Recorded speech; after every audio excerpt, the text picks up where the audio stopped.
មែនហើយក្នុងទឹកមានត្រីប្រងនឹងត្រីត្រូវតែមានក្តីស្នេហាស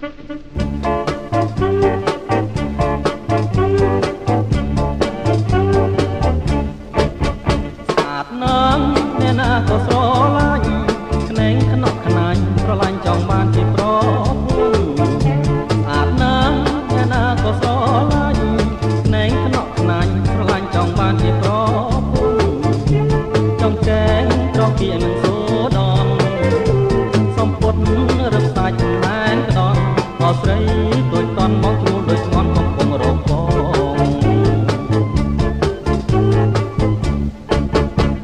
ណាស់សំលេងក៏ពីរោះរួមក៏ស្រងល្អទាំងអស់គ្រប់គ្រាន់លែងស្អាតណាស់សំលេងក៏ពីរោះរួមក៏ស្រង